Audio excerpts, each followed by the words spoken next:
O wise men of Zion 1900 AD. Day 1.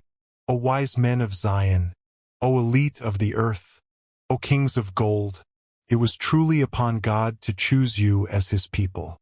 He selected you from among the corrupt, bestial nations of the world, the Goyim, to establish his great kingdom on earth. And here we meet today in this assembly, and tomorrow and the day after, and there will be other meetings in the years to come. We are here today to discuss our great and complete strategic plan that our ancestors began. Our ancestors handed it down to their ancestors, and then they handed it down to us.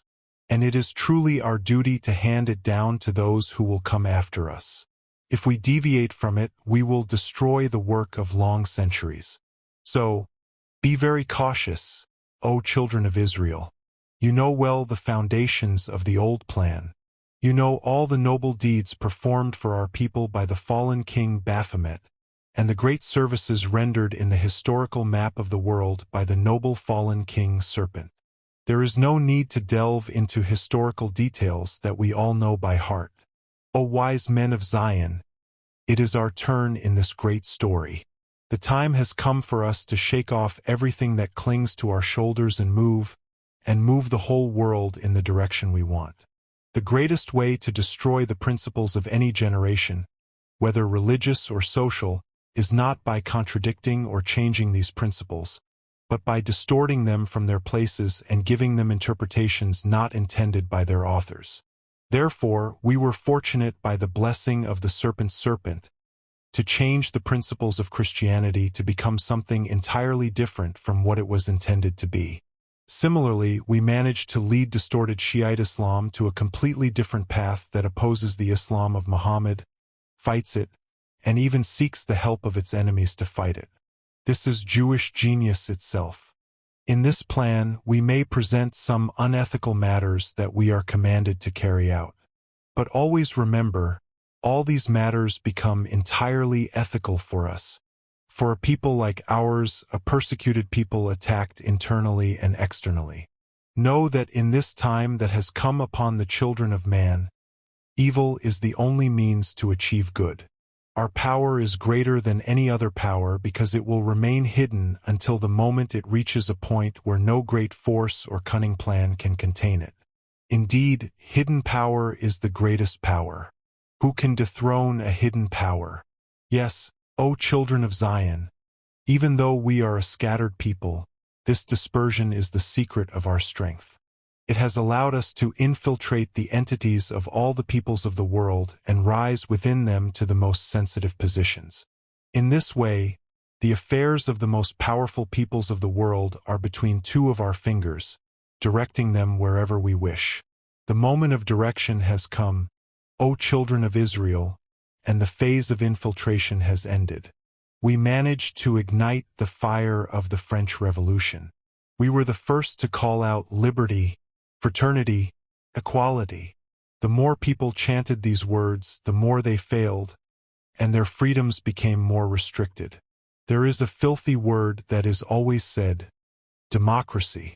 There is no such thing as democracy or liberation and so on. All of this is an illusion. We are the only ones who know it is an illusion, and we are the only ones who know how to use this illusion as bait to attract people to our side. We will explain the reality of this illusion in detail later. But for now, know that all people are a predatory mob who needs strength to curb them. This strength comes in the form of dictatorship alone or democracy disguised as something called law, which everyone must obey. Democracy means chaos. How can you trust the judgments of the mob who make noise with discussions and debates when such discussions can be contradicted by other cunning but enticing debates?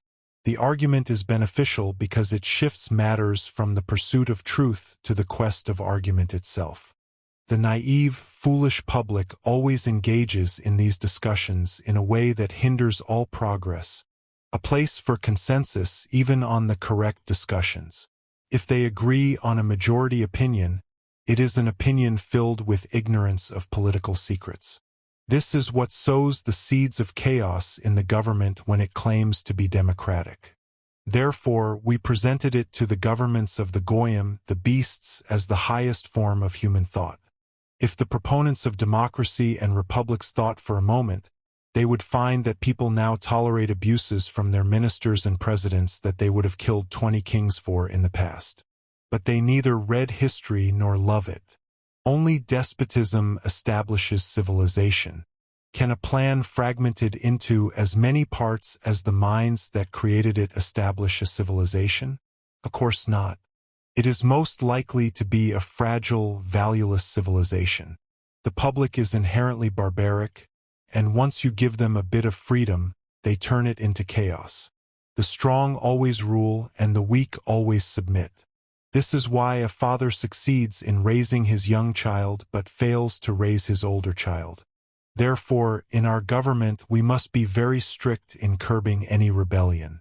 As for empty words, head-patting, and all this nonsense, they should be the traits of Goyim governments. The truth imposed on us by this era is despotism. Tell me, what type of government can rule a society plagued by bribery and corruption to the point where its leaves have withered and fallen? You might say that the era of despotic government has passed and is no longer suitable for the modern age. But I will prove to you that the opposite is true. When people viewed their kings as having a will that aligned with God's will, they quietly submitted to the despotism of their kings. But when we inspired them with the idea of rights and equality and so forth, they began to view kings as ordinary mortals, stripping them of their sacred aura. Thus, they will not accept despotism from them, not even half-despotism. Politics do not agree with ethics in any way. A ruler who adheres to ethics is not a skilled politician. Therefore, he is not firmly established on his throne. Anyone aspiring to rule must resort to deceit, hypocrisy, and cunning. Sincerity, nobility, and honesty become vices in politics, contributing to the destabilization of the throne more than the fiercest of conflicts. I would like to speak to you about an important matter. How can a large country like Russia be enslaved? First, widen the gap between the foolish government and the blind mob of people, and increase the hatred each side has for the other. The more you increase the hatred of the people for their foolish government, the more it will misuse its brute strength and violate the rotten laws of democracy. The more you increase the government's hatred for its people, the more the people will start rebelling against the rotten laws set by their government and then broken by it. In any country where the authority of the law declines and the character of the ruler becomes impotent and truncated, you can take an offensive stance and carry out a revolution or coup that destroys all existing rules and systems. Seize the laws, throw them in the nearest trash bin, and reorganize all institutions.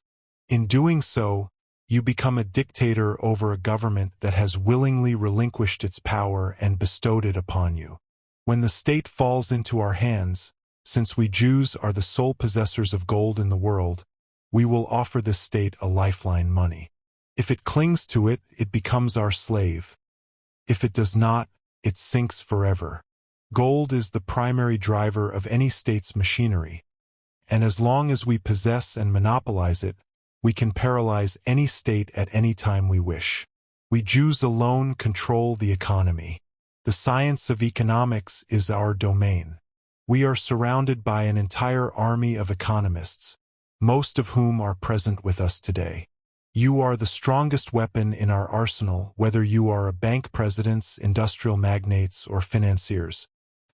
When a state falls into our hands, we will entrust the presidential or ministerial governmental positions to people with inadequate records and black marks in their history, which they always seek to hide.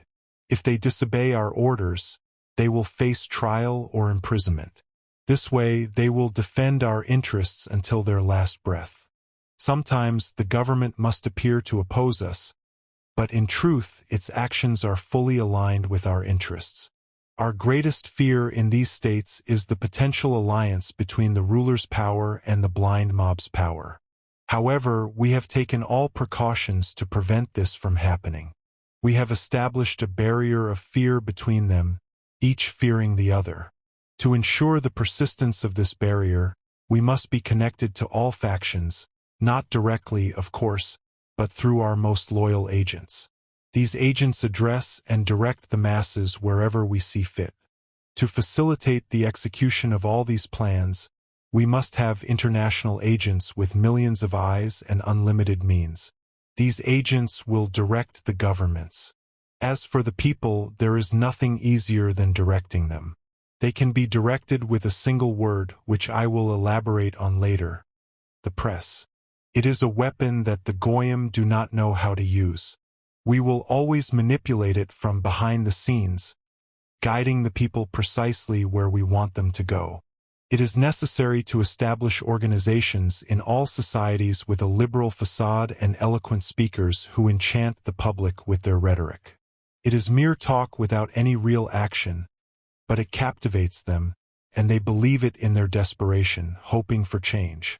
At the same time, we will increase wages and raise prices simultaneously, burdening employers with higher wages and workers with higher prices, ensuring no one benefits except for more exhaustion.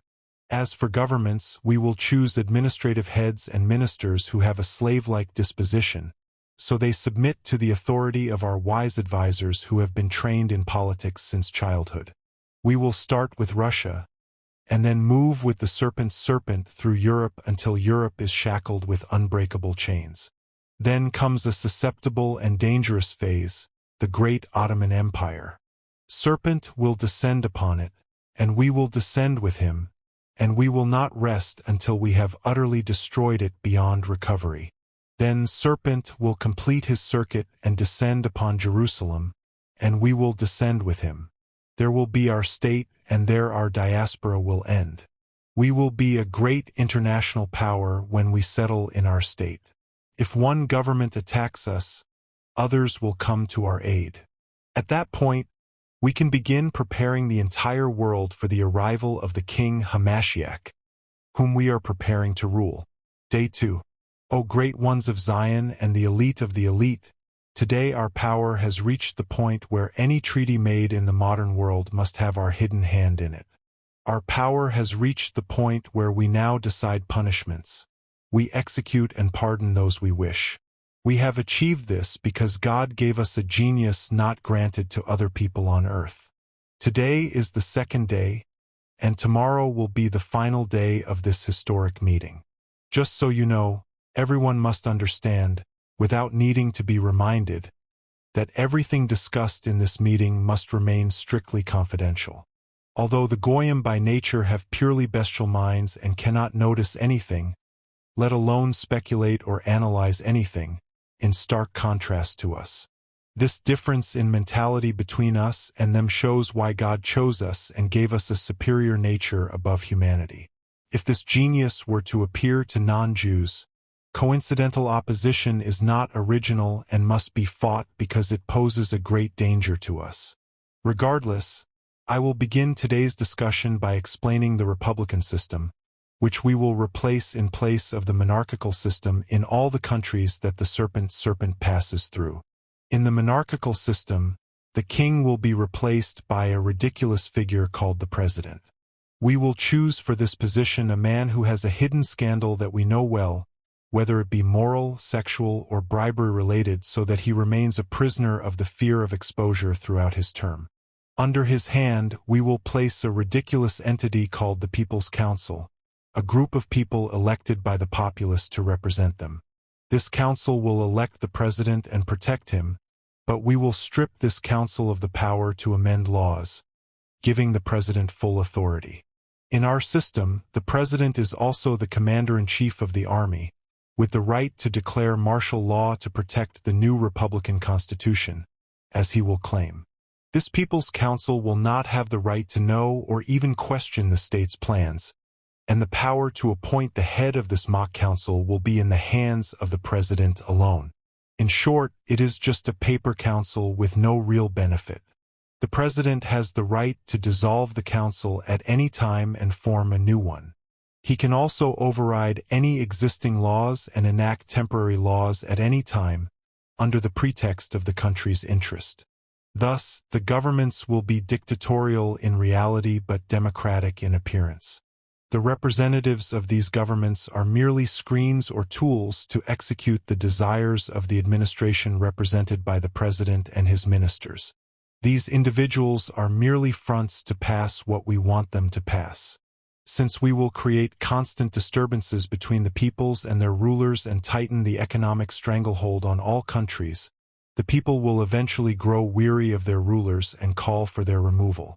All those rulers, and appoint a single global ruler who can unify them and eradicate all causes of conflict. We are the only ones in this world who possess the secrets of Freemasonry and lead it. How can the Goyim understand the intentions and goals of Freemasonry when they are Goyim, pigs with no brains? We must multiply the Masonic cells and lodges in all countries of the world. We will attract to them anyone known for having a public spirit and reputation. All these cells will be under the leadership of our wise men. We must include in these cells all the secret police agents in any country because they are capable of covering our projects and punishing those who make too much noise and cause us headaches. We will find that most of those entering these cells are adventurers seeking quick wealth, which we alone possess. We will use these people to drive these cells in any direction we wish. As for the press, we must firmly deter any newspapers that attempt to touch us with our authority. However, we must occasionally publish attacks on ourselves that we write. In reality, these attacks will be on the points we wish to change in our policy. This is a true genius. All the oppositions we will stage against ourselves will be superficial and will not approach important matters. We alone must control the news. It is known that news reaches newspapers through a few concentrated agencies that distribute it to the newspapers. When we reach power, we will own all these agencies and will only publish the news we need to disclose. We must buy the largest number of newspapers of the three types. The government newspapers should fully serve our interests. The semi-official newspapers aim to win over the hearts of the neutral. The third type is the opposition newspapers, which will appear to be against us. Against us, we will attract all our opponents to these newspapers to vent their ideas, thereby making them reveal their cards to us themselves. As for the publishers of the newspapers themselves, we must choose them to be people with disgraceful secret scandals that we know about and will allow us to expose them if we want to whenever they show any sign of disobedience. Our newspapers must support and represent all sects without exception. Thus, they will be like the Indian god Vishnu, with hundreds of hands, each of which will gauge the pulse of a sect of volatile public opinion. As for publishing, there must be an authority in every country that permits or rejects the publication of printed material, whether books, films, or periodicals. This authority must be in our hands to control everything that is published everywhere. Literature and culture are the greatest weapons for the rise of any nation, and as long as they are in our hands, we will be assured. To keep people away from discussing important matters, we will always create new problems to distract them, whether economic or political issues in their countries. To further divert their minds from delving into matters they should not delve into, we will invite them to various amusements such as sports and artistic competitions of all kinds.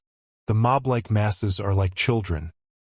When they insist on asking for something, you say to them, "Look at that bird," and they will look at it, forgetting what they were insisting on asking for.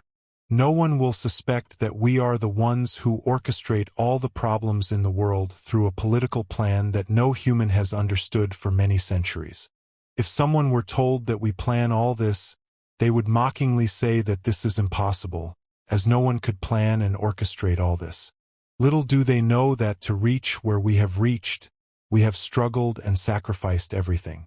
Even our king became golden and wealthy, and we became the richest people on earth. And whoever possesses wealth possesses everything.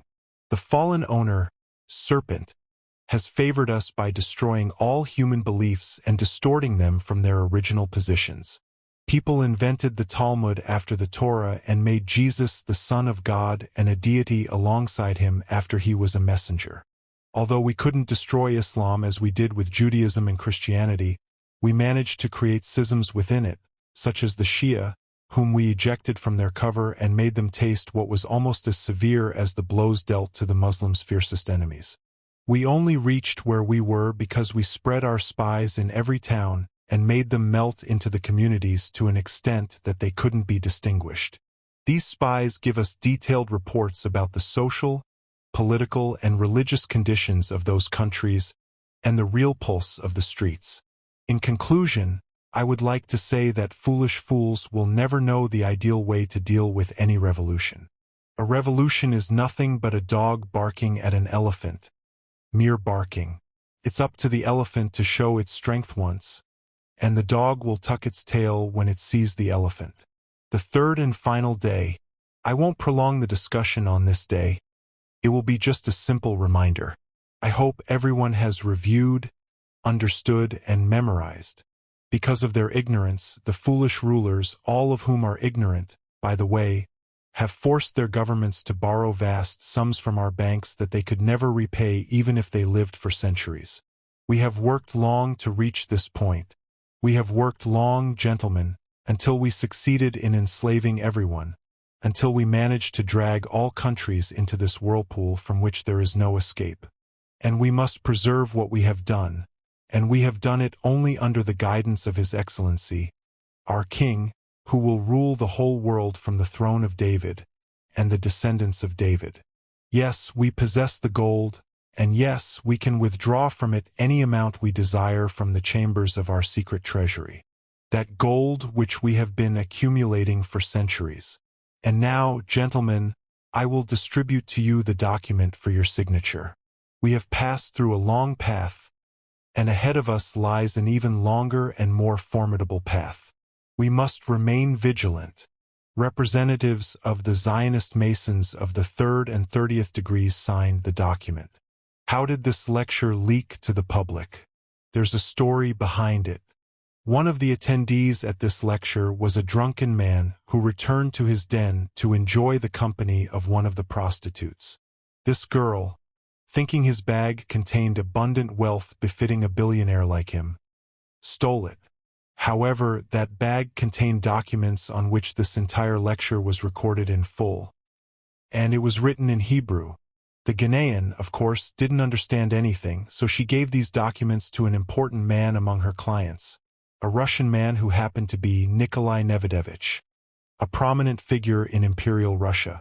Sensing that these were uncomfortable documents, he gave them to a Russian translator who was his friend, Sergei Nilus, to translate them into Russian. When the latter translated them, he was greatly alarmed by their contents and informed Nikolai of their entire nature. Nikolai became extremely enraged and decided to expose the Jews and their arrogance to the world. These documents clearly stated that the Jews intended to establish a revolution in Russia, as they did in England and France. Russia was then under the reign of the Tsars, and the Jews were persecuted there. Nilus printed a book containing these documents in their entirety, naming it The Protocols of the Elders of Zion. The Jews went into a frenzy and claimed it was all lies and slander. But those who read the book didn't believe them, given the striking resemblance between what was happening in the world and what was described in it. All these coincidences couldn't serve the Jews alone. The world went mad against the Jews, especially after the mysterious elimination of Nilus, the book's author. Massacres against the Jews began in Russia, with the first massacre claiming the lives of 10,000 Jews. The Jews struggled for a long time to stop these massacres until they succeeded in halting them by leveraging their influence in Britain to pressure Russia. And suddenly, the Russian Revolution occurred exactly as the protocols predicted. The communist coup took place and Russia fell into the hands of the Bolsheviks, many of whom were Jews. People wanted to escape the Tsarist regime but found themselves in the hell of Jewish communism. Communism began to infiltrate its Jewish poison into neighboring countries of Russia. Communism, in essence, is atheism towards all religions with a preference for the Jewish religion. The protocols began to reappear in the world when they were translated into English. However, the Jews succeeded in stopping its spread in Britain through their influence. It was then translated into German and published in Germany, but again, the Jews managed to stop its spread through their influence in Germany. Then it spread to America and Italy, but it disappeared as quickly as it had spread. There was a rumor that anyone who translated or published these protocols would be executed. Finally, it reached Egypt, specifically to Anis Mansour, who refused to translate it out of fear of the rumor. Finally, it was translated by Abbas Mahmud al-Aqid, who showed great courage in translating it into Arabic and publishing it. The Egyptian actor Mohammed Sobi mentioned it in a series he wrote and conceived called Fairs Bila Jawad. And Israel was deeply disturbed by this series and described it as anti-Semitic. The funny thing is that on the covers of the book, The Protocols of the Elders of Zion, the publishers drew a snake, with the head of the Zionist elders smiling wickedly and the body representing the Jewish people. It was depicted as passing over European countries to bring them to ruin, fire, and turmoil, not realizing that they had actually created a caricature of the snake, serpent, the devil. And generally, this was not the only meeting of the Zionist elders. They held hundreds of meetings thereafter to discuss the same plan, review it, and make adjustments. And this was not the only book whose author died mysteriously. There are other books like Pawns in the Game by William Gaikar and The Hidden Hand by the Scandinavian prince Sharif Spiridovich. And this book that is in your hands now, its author will die in a few hours. A curse be upon him. The Zionist elders mentioned world domination. The biggest hypnotizer in history is a small box in the corner of the room. It constantly dictates to us what we should believe as reality. And I want to scream in your ear about something regarding the world. Everything you hear from the world or politicians is about our differences, the things that tear us apart. They want us to focus on anything that makes us divided: race, religion, nationality, income, education, social status, sexual orientation, jobs, anything that can keep us in conflict. And you can turn into one of those scoundrels. When you open your Facebook and see a news attacking a group you don't lean towards, you press the share button and spread the news without verifying or being sure. Then, my friend, you become like them, trash. What you do destroys, it doesn't build. What you do spills blood, it doesn't stop it. What you do serves the word divide and conquer. Divide your nation, divide your country. That's what you're doing. If I were an Arab president in your country, do you know what I would do? I would do like Ali ibn Abi Talib during the Fitna, the Islamic Civil War. I would unite all factions, even those I suspect to have collaborators and traitors among them. Let me give you an example from Egypt and what I saw happening in Egypt. The Egyptians were divided into two factions. One faction supports the military, and the other supports the Muslim Brotherhood. Each faction accuses the other of being traitors and collaborators. The military views the Muslim Brotherhood as terrorists who wanted to sell out Egypt. The Muslim Brotherhood sees the military as coup leaders, dictators, thieves, and oppressors. Suddenly, they turned against each other, launching attacks in reality and accusations on Facebook. Everyone forgot that they are Egyptians, carrying the same blood, concerns, color, soul, and heritage. If I were the president of your country, Egypt, I understand who would benefit from dividing my people and causing them to fight like this. Perhaps you attended a meeting of Zionist leaders and know, as I know, who nurtures all those sentiments and inflames them. The first step as president of your country would be to reconcile between the two factions.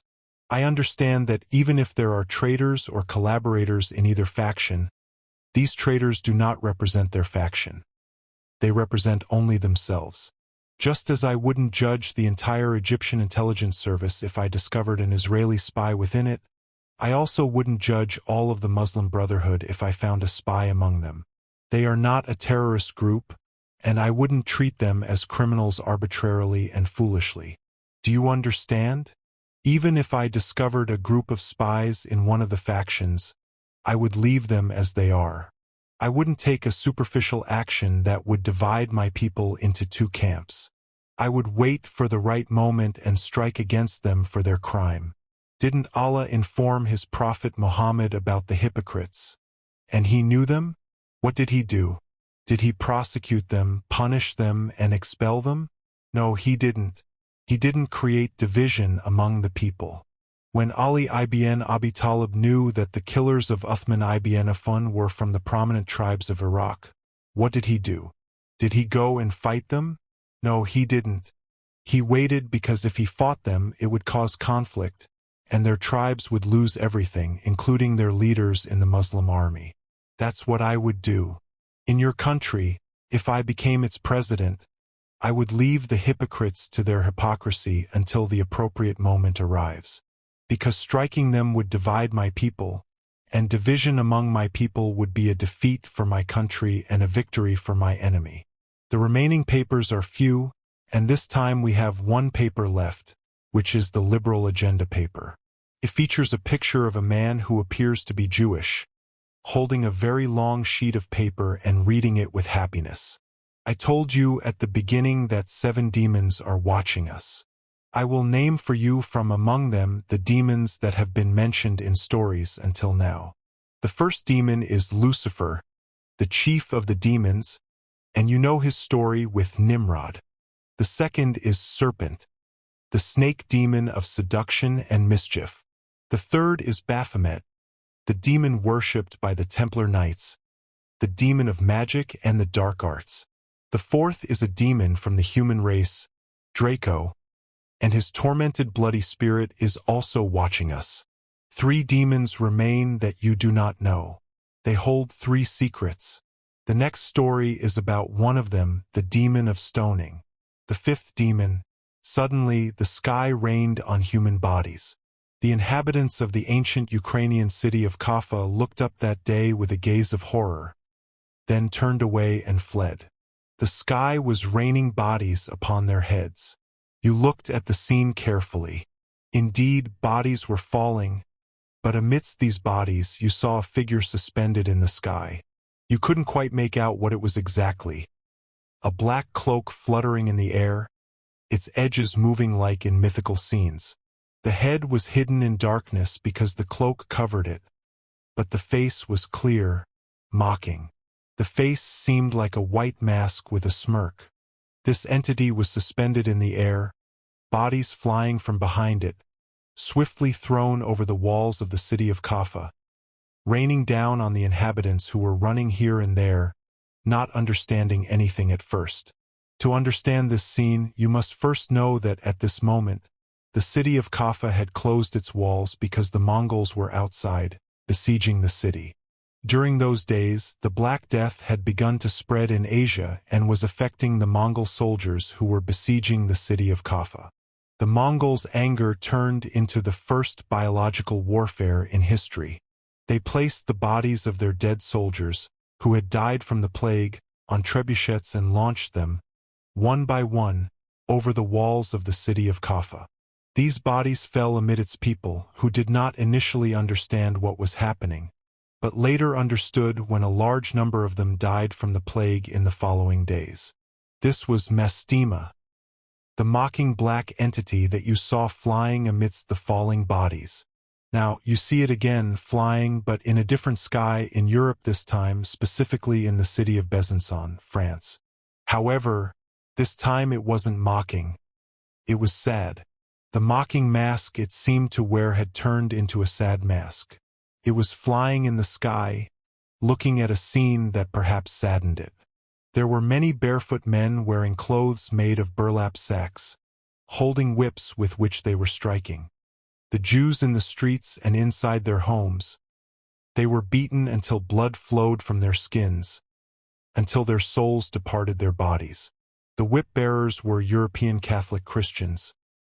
Why were they beating the Jews with whips? Let me tell you, When people fled from the city of Kaffa after the Mongols bombarded them with a shower of plague-ridden bodies, the fleeing people settled in various cities across Europe, and they brought the plague with them to all those cities. Not even a year passed before the death toll exceeded 10 million Europeans, and by the end of the second year this number had doubled to 25 million people. A third of Europe's entire population died. Anyone infected with the plague died. Anyone who came into contact with them, even once, died.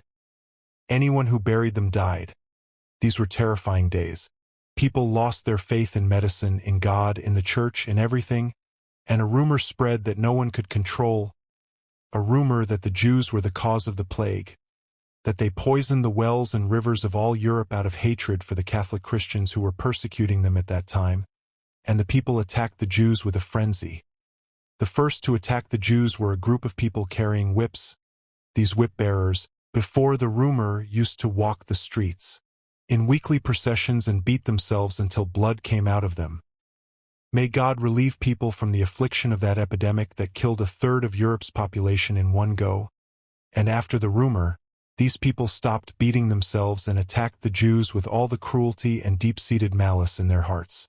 Mastem mourns his face every time there is persecution of Jews in any part of the world. He remembers how sad he was when the Jews were gathered and tied in the squares of the English city of Norwich and burned alive. This was because the Christians accused them of sacrificing the Christian child William to use his blood in holiday rituals, the Jewish Passover. And this accusation has been repeated time and again in Europe, and every time the Jews are gathered and killed in cold blood. Still, Mastem remembers his sorrow during the First Crusade, when the Christians thought for a moment and said to themselves, "Should we not travel through the earth to fight the enemies of the cross? Isn't it better to kill the enemies of the cross who live among us?" The Jews are the killers of Christ and his supporters, and they attacked the Jews with an attack that was the attack of a man in the German city of Mainz, and they killed 1,000 of them at once. And they continued, killing them until their blood cooled and their hearts calmed. And Mastem remained sad as he watched Germany expel the Jews, and then it was followed by England, and then France, Italy, Austria, Switzerland, Hungary, and the Netherlands, and the Jews found no place for themselves on the earth except in Andalusia, where the Muslims ruled it with justice, and they received them and honored them and gave them land and residence, and freedom to practice rituals after they practiced them in their closed rooms in fear and terror. Then you could see the Jewish devil Mastem flying over the Andalusian land with what looked like a smile on his face, and it wasn't mocking this time, but he was happy. And suddenly the Crusaders invaded Andalusia and occupied it, and Mastem flew this time with a frightened face of what would happen to the Jews, and it seems that his fear was justified, because the Crusaders forced all the Muslim or Jewish residents of Andalusia to convert to Christianity or leave the country. And as for those who converted, the Crusaders did not leave them alone, but established in Spain the courts called the Inquisition, in which anyone suspected of publicly converting while secretly remaining a Muslim or Jew was executed, and everyone who refused to convert emigrated. And as for the Jews, they found no place to shelter them after fleeing Andalusia except in one place, the vast lands of the Ottoman state. And once again the Muslims received them and honored them. The Ottoman Sultan Suleiman the Magnificent allowed them to settle and protected them. But he stipulated a strict condition on them: to settle in any land of the Ottoman state they wished, except for one land that was forbidden for them to enter and settle in, the land of Palestine. Then the demon Mastem paused for a moment in the sky and turned his face, looking at a scene that caught his interest. He was watching another demon who intruded into the atmosphere of the Ottoman state, specifically in Istanbul, the capital of the Islamic Caliphate. That demon was familiar. It was Serpent, the wandering serpent. It seemed that the time had come for him to strike. Serpent was piercing the air heading towards the palace of Sultan Suleiman the Magnificent himself, and he entered the palace. He entered the Topkapi Palace of the Ottomans, and without waiting for the Jewish demon Mastem a second time, he entered behind him. Mastem, entered the Ottoman palace quickly to be surprised by a strange scene. Sultanate Madurin, the wife of the caliph, was engaged in a fierce physical fight with a slave girl named Roxolana. This Roxolana was a seductress who appeared as if temptation was embodied in female form. It seemed she was losing this fight. As the Sultanate's face was bloodied, the mother of the caliph intervened and ended this sharp fight. Suddenly, the Caliph Suleiman the Magnificent entered, for Roxolana to throw herself into his embrace. Crying, complaining, and pointing with her beautiful hand to wounds on her neck and face, the Sultan looked angrily at the Sultanate Madurin and issued a somewhat harsh order. Sultanate Madurin was exiled to the palace of Manisa. Mastem looked at the seductive Roxolana, holding the caliph in a humble and comforting manner, her eyes smiling mockingly from behind him, a smile that no one noticed, a smile that told a lot. Mastem looked at the serpent's serpent, who at that moment was opening his jaws mockingly and cruelly that only snakes knew, and from the look of one demon to another, Mastem understood everything. The seductive slave girl Roxolana was a Jewish enchantress. She was taken as a slave from the Crimean Peninsula and gifted by the Crimean Tatars to Sultan Suleiman the Magnificent. From another glance at the serpent's serpent, Mastem knew that taking her as a slave was not a coincidence, but rather she was sent on a specific mission, an attempt to influence the most powerful Ottoman Sultan with magic. Mastem cast a gaze at the Caliph Sultan Suleiman the Magnificent. This was the Ottoman Sultan whose reign saw the expansion of the Ottoman Empire to its greatest extent. He was strong, magnificent, impossible to seduce or influence. So the Jews found nothing better than magic, and they didn't choose an old sorcerer but rather made a good choice as usual. Roxolana was one of the most enchanting sorceresses known in history, a seductress and beauty, a sorceress who spent most of the 7 nights sleeping in the caliph's embrace. The demon Mastem clasped his hands together and rested his chin on them, and began to watch, with a smirk hidden behind his mask. Roxolana captivated the caliph's heart with her beauty before enchanting him with her spells, and she asked him for marriage. Although it was forbidden for the caliph to marry his slave, Sultan Suleiman the Magnificent broke the rule and married his slave for the first time, defying the tradition. The Sultan couldn't refuse, because we're talking about the magic of passion, love, and affection, which is one of the most powerful types of magic. Roxolana resided in the harem palace or the imperial harem, and she didn't like it there. So one day, a fire demolished one of the walls of the harem palace, and the women ran out with Roxolana rushing into the Sultan's embrace, seeking refuge and begging him to move her to live with him in the palace. And indeed, he moved her, but he placed her in a separate wing adjacent to his.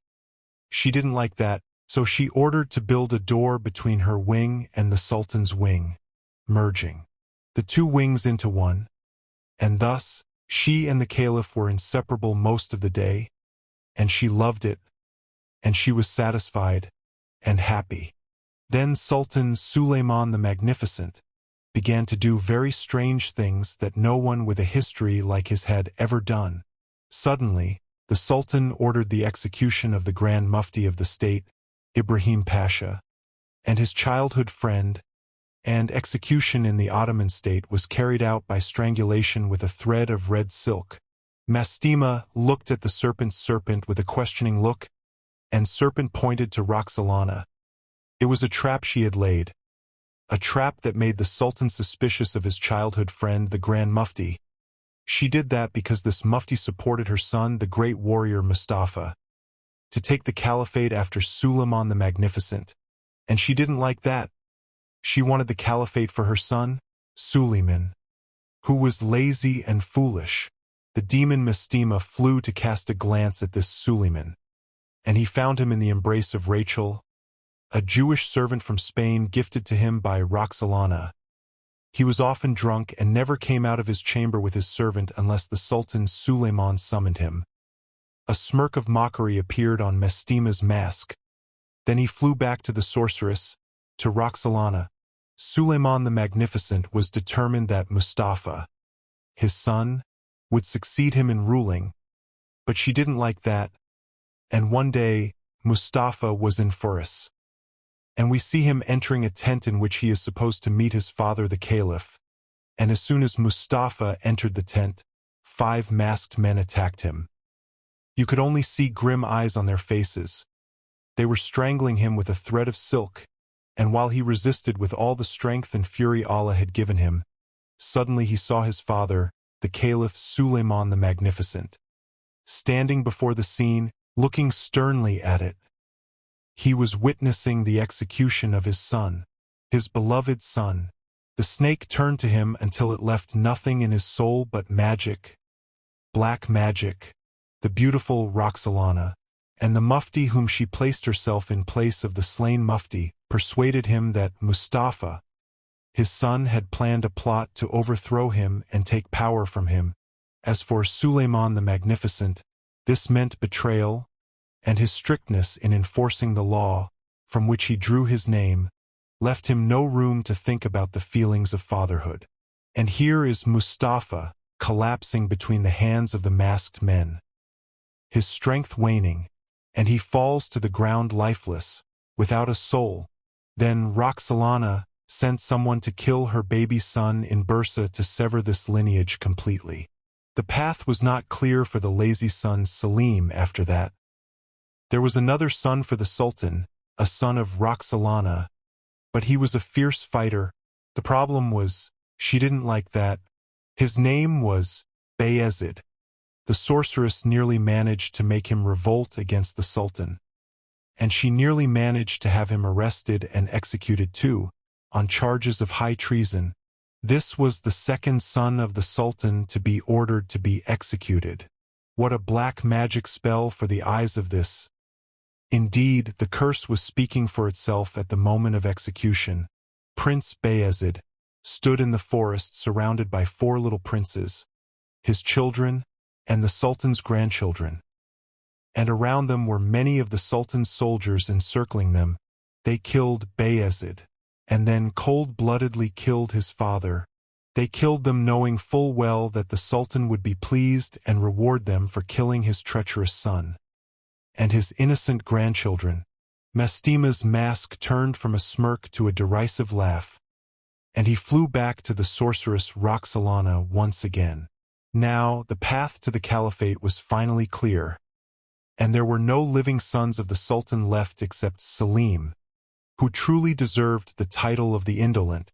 Mastema was delighted, not because of the new caliph's stupidity, but because of his wife's intelligence.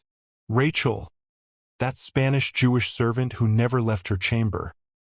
She followed in the footsteps of her teacher Roxolana and became the one who managed her husband.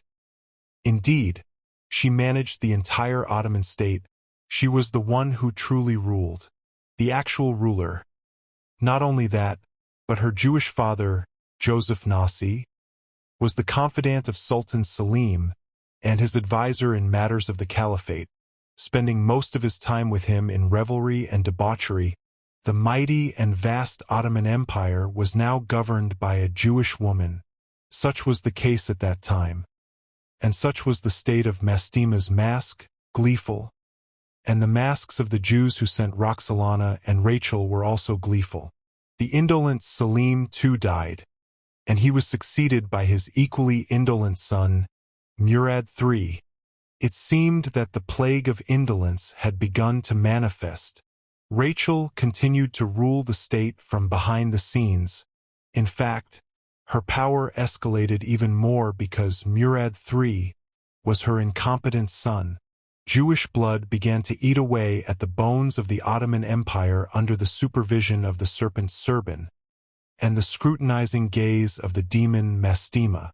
And the Jews who had been expelled from Andalusia before were now frolicking and playing in various parts of the Ottoman Empire as they pleased, and rising to important positions as they pleased. What was most dangerous is that they began to look towards the land from which they had long been deprived, the land of Palestine, and with them looked the serpent Serban with his slit eyes, and the Jewish demon Mastem with his white mask. Mastem did not linger in the palace of the caliphate. Instead, he suddenly flew to the central square of Istanbul. It was a majestic scene that unfolded there. A man with his feet set in a mold of bricks and his arms and neck bound to the mold, surrounded by about 1,000 onlookers, and around him were soldiers from the Sultan's army. Mastem saw the serpent Serban coiling around the brick mold, raising its head close to the bound man. That bound man was called Sabbatai Zevi, and today was the day of his execution. It was a historic day, as it was clear. Sabbatai Zevi was a Jew, followed by 1,000 Jews. His followers called him the Messiah. He, in turn, addressed them by various names, such as the Son of the Virgin God, or your father Israel. Rather, he says, I am the Lord your God, the highest. He was born after a period of Jewish persecution in Europe, and he was raised listening to Jewish discussions about the imminent appearance of the promised Messiah, who would come to save them from their suffering and rule over them in the entire land. He studied the Talmud and studied Kabbalah, and when he became young, he went out among the Jews saying that he was the promised Messiah, and that there would be no redemption for them on earth until they entered Palestine as conquerors. Dozens, then hundreds, then thousands gathered around him, and in the year 1911, 666, the number of the beast, as the Gospel says, he announced among his Jewish followers that the only thing preventing them from entering Palestine was the vile Ottoman state, a state whose Arab ministers had overcome the Jewish genes implanted by Roxolana in the blood of its sultans, making them indolent, men who would fix what the sultans would corrupt if they corrupted and tighten the reins if they rectified. They would elevate them and depose them and manage the affairs of the country, men who formed one powerful state, a state that we Jews must overthrow. Either this or we will never rise in this world. Sabbatai went out in several protests demanding the overthrow of the Sultan.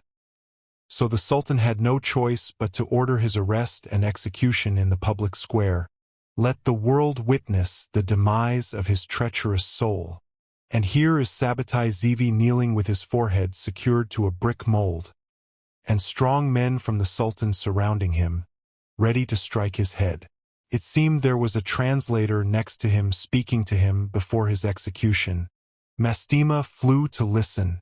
The translator was saying to Sabbatai, "You have lost your mind, Sabbatai, and it seems your folly will lead you to hell."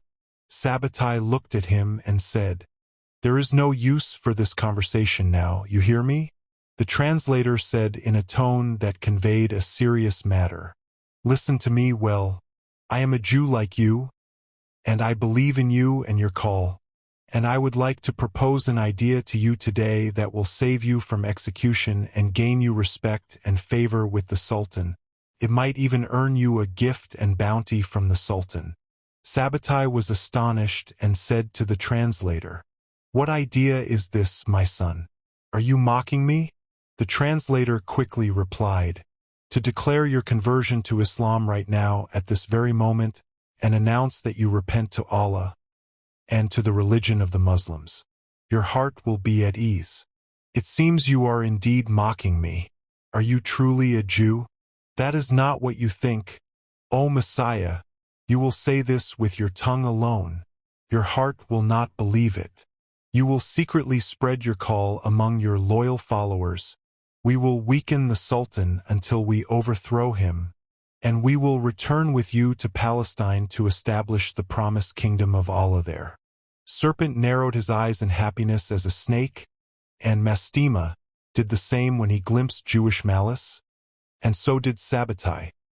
Exactly as suggested by the Jewish translator, Sabbatai Zevi announced his conversion to Islam on the spot. The Sultan pardoned him and granted him a stipend of 50 silver pieces monthly. Sabbatai walked out free and named himself Muhammad Effendi. He ordered all his followers to convert to Islam as he did, to hide Judaism as he hid it. These people became known in the Ottoman state by a specific name, the Donmeh Jews, meaning the repentant Jews who returned to Allah. They spread throughout the Ottoman Empire, and some of them reached high and sensitive positions. Each of them had two names: an Islamic name they showed and interacted with people with, and a Jewish name they concealed and used with those like them. They observed all their Jewish rituals behind closed doors, except for refraining from work on Saturdays to avoid drawing attention. They invented the idea of small books that could be hidden in their clothes, pocketbooks, so they could always conceal them easily. They were Jews with a special doctrine that other Jews did not share with them. Among them, pornographic parties became widespread, where they exchanged wives. They had a festival where they extinguished the lights and indulged in physical acts like animals. If a child was born to them as a result of this festival, it was considered blessed in their belief. They did not prohibit adultery, and incest spread terribly among them. They looked at Palestine as the promised land, and they hastened to seize it to accelerate the prophecy of the Torah, the Messiah, the Savior, who would come down to them and rule the world from Jerusalem. To hasten this, they did not wait for his descent like other Jews, but they sought to expedite his descent by seizing Palestine, so that he could rule the world from there. These were the seeds of something extremely abhorrent that appeared in the following years, something known as Zionism. The mask of the Jewish devil Mastem began to carry a terrifying and hideous sight, and he remained flying in the air. Following the events, Sabbatai Zevi was exiled to Albania, where he died of cholera. His followers continued to believe in the idea even though their Messiah died. They said he ascended to heaven and became a ruler, and that he would return when their promised state was established in Palestine. They looked eagerly at Palestine, and the Ottoman state continued to prevent them from it. The number of arrivals from them to sensitive positions in the Ottoman state increased, until they became leaders in the army, and here they began to play another game, a game called unity and advancement. After passing through many years, Mastem hurried as a bird to the new Ottoman caliph's palace, known as Yildiz Palace. He entered to where the throne was, witnessing a historic scene. The Ottoman caliph, Abdul Hamid II, stood face to face with the leader and founder of the Zionist movement, Theodor Herzl. Herzl said to him, "Your Majesty, if we obtain Palestine, we will pay the Ottoman Empire generously. We know that the caliphate is in severe financial crisis after many wars. We will settle your financial affairs without loans. We only want Palestine as our own." Why do you specifically want Palestine? You can settle in any Ottoman province you desire. Palestine, Your Majesty, is the cradle of the Jews. Palestine is not considered a cradle only for Jews, but it is a cradle for all religions. But we were the first to inhabit it, Your Majesty. You lie. The Phoenicians and the Canaanites preceded you and many others. But we ruled it for the longest period. You ruled it for 400 years, and Muslims have ruled it 3 times longer. We have ruled it for 1200 years and will continue to rule it. You believe in the Torah, Your Majesty, and in it, there is a clear promise to us of the Holy Land. Your Torah is not the Torah we believe in. Even in your corrupted Torah, you said that God promised it to his righteous servants, and you have only been righteous for 80 years since the prophets. You corrupted it for the rest of 400 years. We are not in a historical debate, Your Majesty. Today we have come to extend a helping hand to you. We repay your kindness. You received us in your lands when other nations expelled us. We have money, and you are in dire need of it. All we ask is a simple land. We will not exceed its borders. We will migrate to it from all over and live in it. Your territories have no borders, Your Majesty, and we will not encroach upon them. Instead of living scattered among different lands, Unite us in one land. Who am I to sell you Palestine? Do you think it belongs to me, that I can sell and buy it as I please? It is the property of the great Islamic nation. It is the ascension of Prophet Muhammad to the heavens, so it is very dear to us. It was our Qibla before. Go to the Muslim people, one by one, and bring me their witness and support, and then I will sell it to you. We will take it upon ourselves to organize the financial situation. We will establish a strong barrier against Asia in Europe, and we will build a civilization against backwardness. My ancestors fought for this land and watered it with their precious blood. Keep your millions. If my state is torn apart, then you can take Palestine in return. But I do not agree with the dissection of my country while I am alive. And if you persist in this folly, I will expel every Jew from it and banish you to where the nations gnaw at your flesh.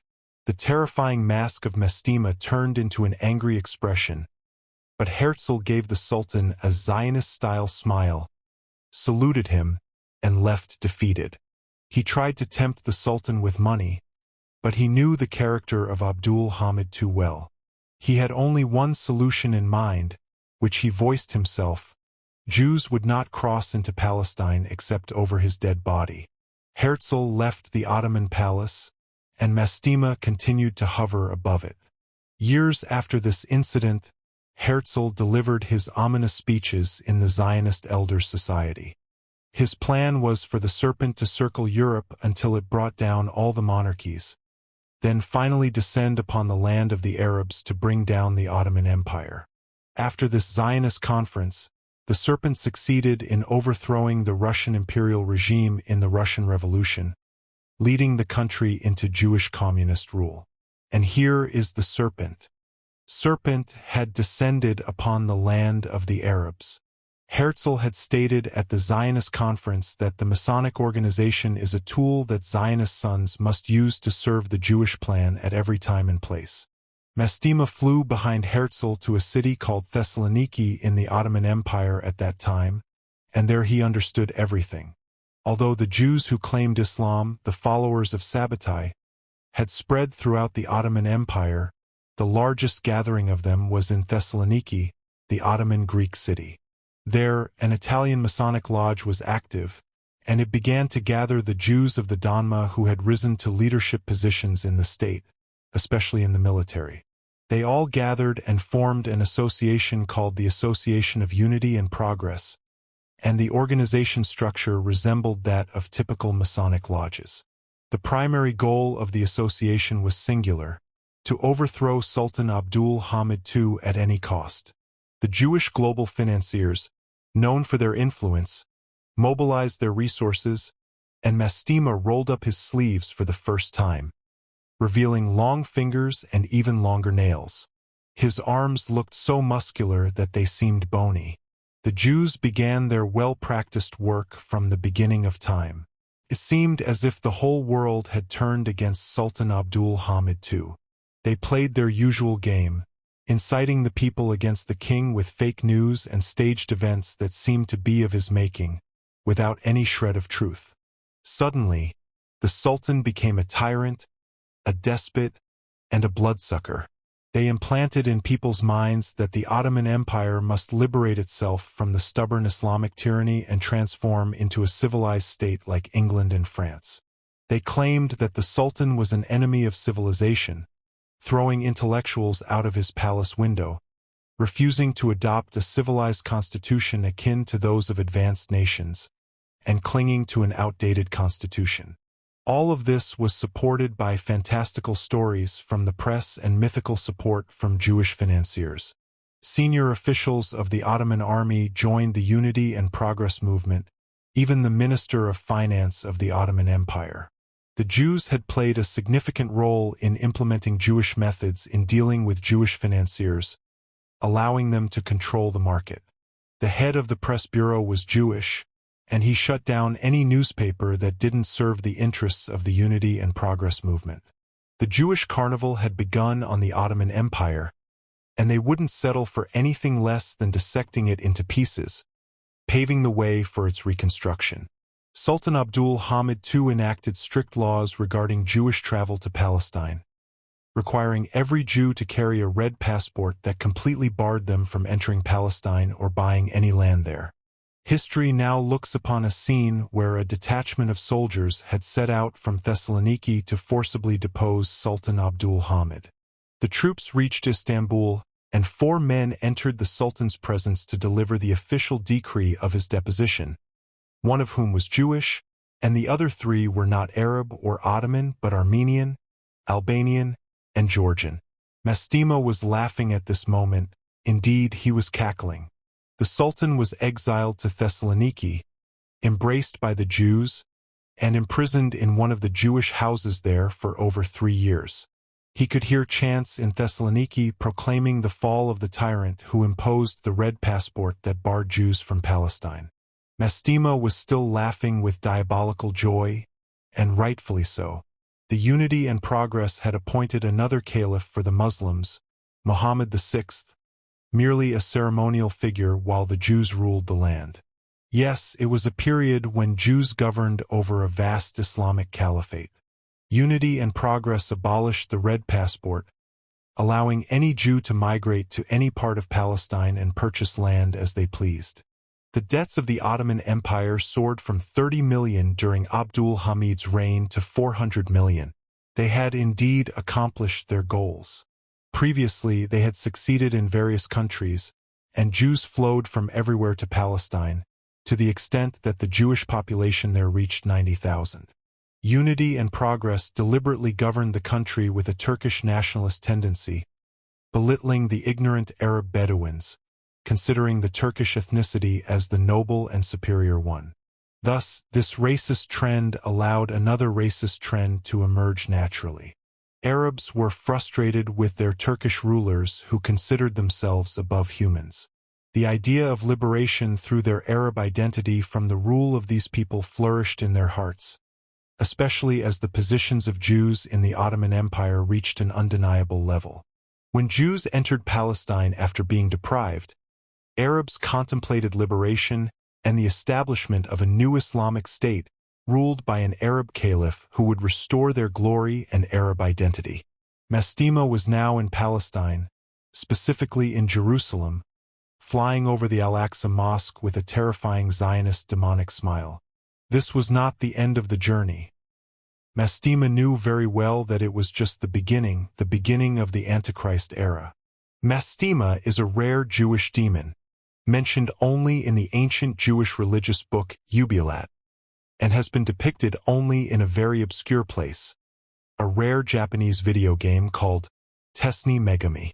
It was released on almost all gaming consoles, but Mastem appeared only in the versions released on the Nintendo DS and Sega Saturn consoles, as well as in the manga created for the game.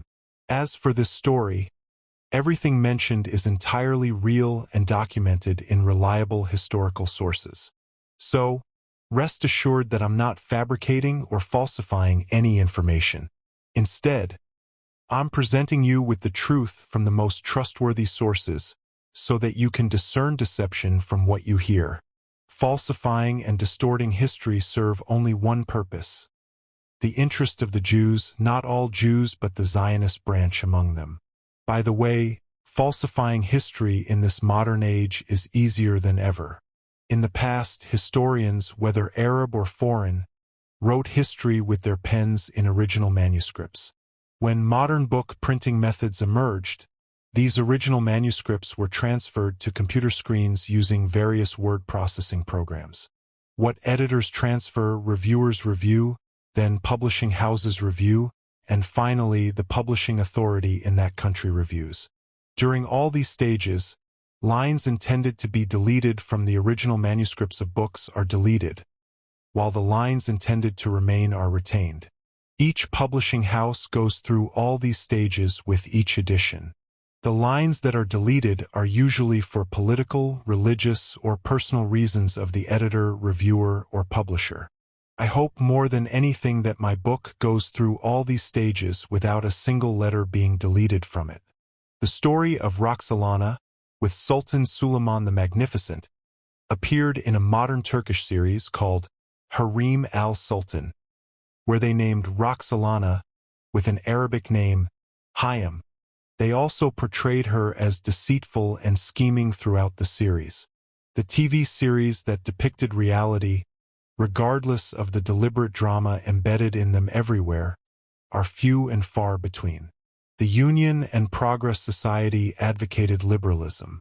The problem is that the organization behind all major ideas in the world is the Masonic organization. Those who adopt these ideas from the general public are originally unaware that they were created by Masons. For example, when you ask a leftist where they got their ideas, they'll say Karl Marx and Friedrich Engels, both official Masons. Similarly, if you ask someone with secular or liberal references where they got their ideas, they'll tell you Voltaire and Jean-Jacques Rousseau, who are also official Masons.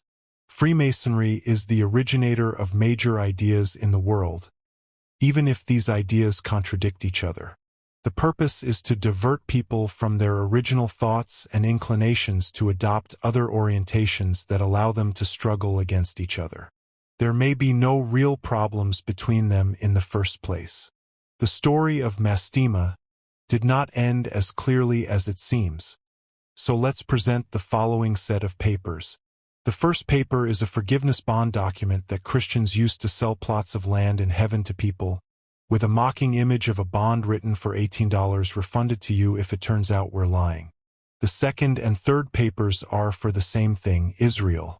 The first paper has an image of an Israeli soldier standing guard with a white star of David drawn in front of him.